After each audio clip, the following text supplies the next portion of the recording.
All right, we are starting our next part of a chapter, next set of tests here, which means we need our new guided notes. So here is kind of a PDF of what you have. Again, you should have picked up the packets either in class or during that first week if you picked up a textbook. They are linked in Canvas if you want to print your own if you did not. And again, if you don't have them and you want to come pick them up, just email me and let me know. And I'm happy to put this and all the other note packets and review packets that we need for going forward. Okay. Today, the reason we are doing a video is because we are going to be going over how to solve graphically. And this is super important. It's very hard to do live because everybody's calculator knowledge is at a different place, and so you might need to pause the video, or you might be able to go a little faster because you know how to do it. And so I wanted to do a video instead of a live session.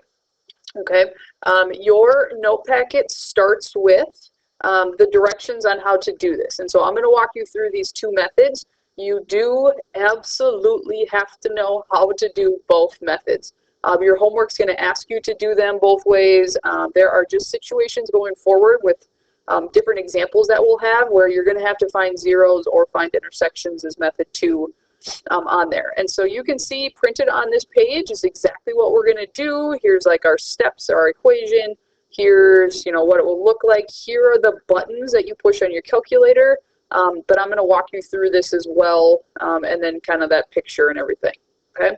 So if you want to make sure you have your calculator, we are going to start that process. So I'm going to try to kind of have both going here.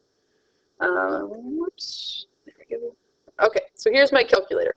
The one thing so that we can everyone's calculator is in a different spot of wherever you had your last math class and what you were doing.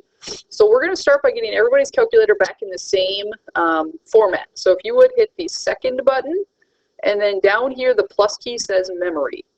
And what we are going to do is we are going to do number 7 and just reset the whole calculator. It'll shut off any scatter plots, any different things that you maybe had going on. It will redo it. And so then hit 1 for all RAM. Yes, 2 to reset. And it should come up and say, all right, everything is cleared.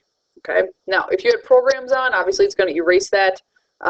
There's not really any programs you need for a class, so it shouldn't be a huge deal. Okay. All right, so we go to our directions and we see, sorry, does that, that we're going to find find the zeros. And so the first thing you have to do is get the equation equal to 0, so you can see subtracted over that absolute value. Okay, and so it says enter into your y equals. So I'm going to push my y equals. Okay, I want square root, which is right here, x plus, I forgot if it was 3 or 4, 4. Okay, we have to hit outside, depending on your model, minus. Now, you may have forgot where the absolute value was. It is in the math. If you go over to number, it's the very first one. It says ABS. So hit 1. And then it was 3x minus 1.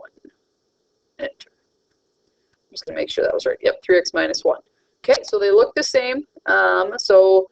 Adjust your window to see all. So some window things for you. When we reset your calculator, it put your window back from a -10 to 10. Zoom 6, Zoom standard is what it says, Z standard for Zoom standard. That will also bring you back to a -10 to 10 window. And after you've done some adjustments, you might want to be hitting that to get back to a normal, what I call a normal window.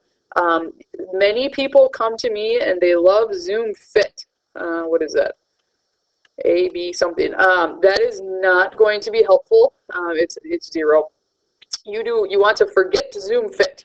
There are very rare occasions where that, sorry, it's lagging on me there, where that is helpful. And most of the time it just gets you into trouble because it makes your window giant size and then you can't even see what's happening. And you're going to get a lot of stuff wrong if you Zoom Fit everything. So don't do that. We will talk about manually changing your window based on the problem versus just guessing kind of. Okay. All right. So let's hit graph and let's see my graph. Okay. There we go.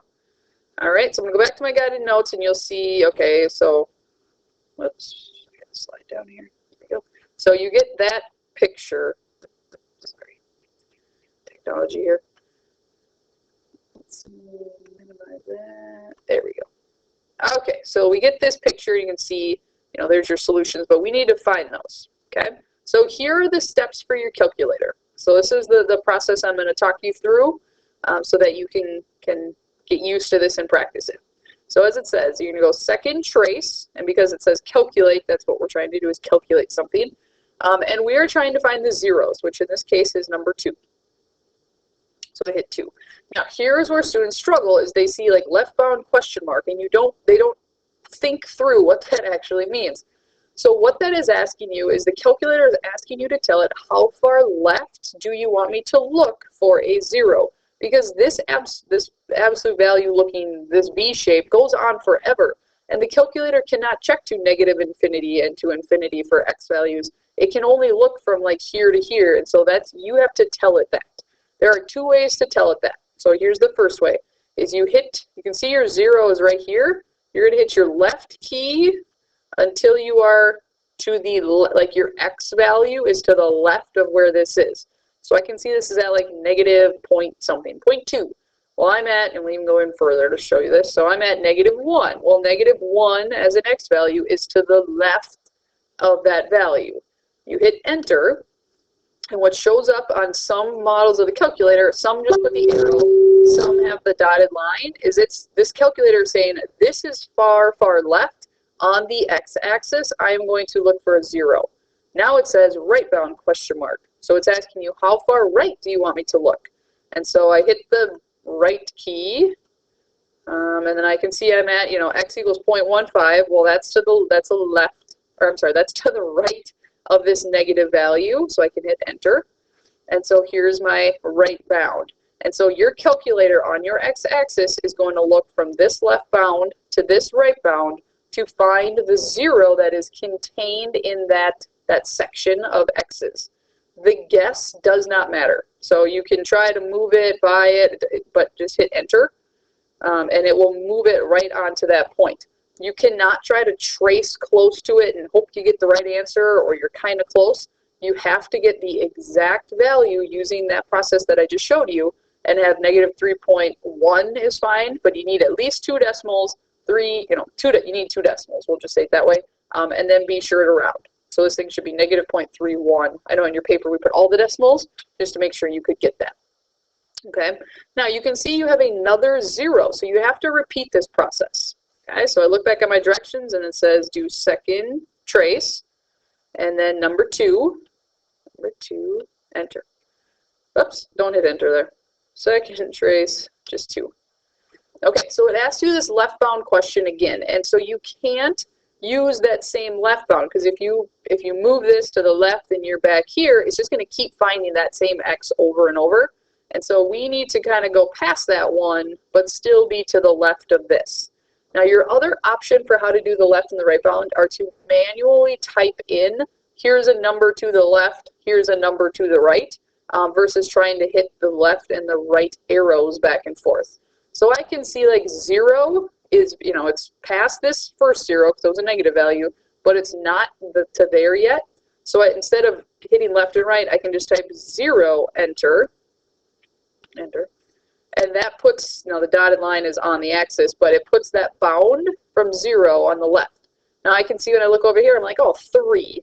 3 is definitely to the right of this 0 that I'm trying to find. And so now your calculator is going to look between 0 and 3 and find this 0 right here. Again, guess does not matter, so hit enter. And it's at 1.0849, whatever. So 1.08, because we're going to go 2 decimals. Okay, so that's your first method. It's called finding zeros. And you can see that those zeros I got, are the same.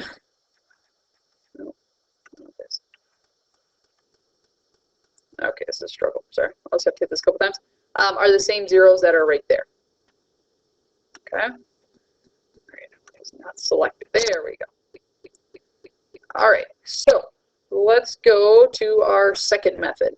So your second method is called finding intersections. I would say, they're both important and you need to know both, but I would say the second method is what is going to be used most often in advanced problems that we'll see later this quarter and then future quarters as well.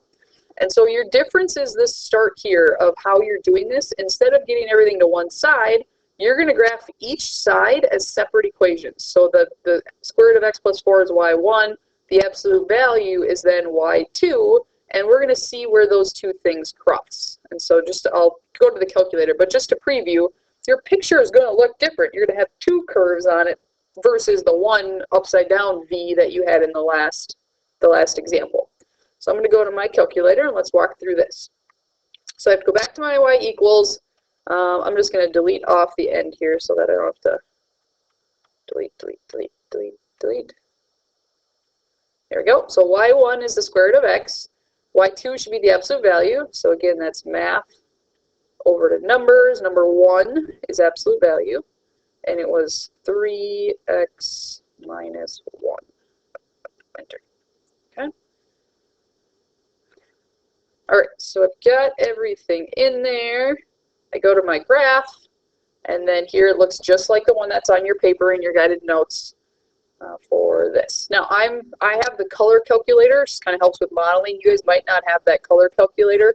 It doesn't matter. Oftentimes the shapes are totally different, so you can tell which shape is which. And so I can see I cross right here and I cross here. So I'm going to have two x values of where those cross. All right, looking at your directions there on here. So now your process is different. You're still going to go second trace, but now we're going to select number 5 for intersection because I don't care where they cross 0. I want to know where those two things equal each other. So second trace 5. Okay, now the questions are different. It's not asking you right bound, left bound because it's not looking for zeros. Now it wants to know what two curves, so what's your first curve, what's your second curve. This is a little bit easier because you only have two things graphed, so it doesn't matter. I can hit enter, and it has selected, in my case, the blue and the red curve. I'll get the cursor out of the way so you can see that.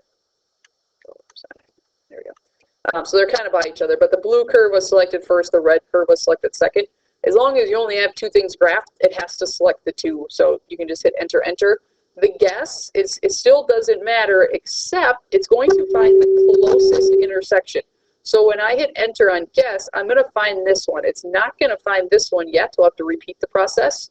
So if I hit enter, you can see there it is at that negative 0.31.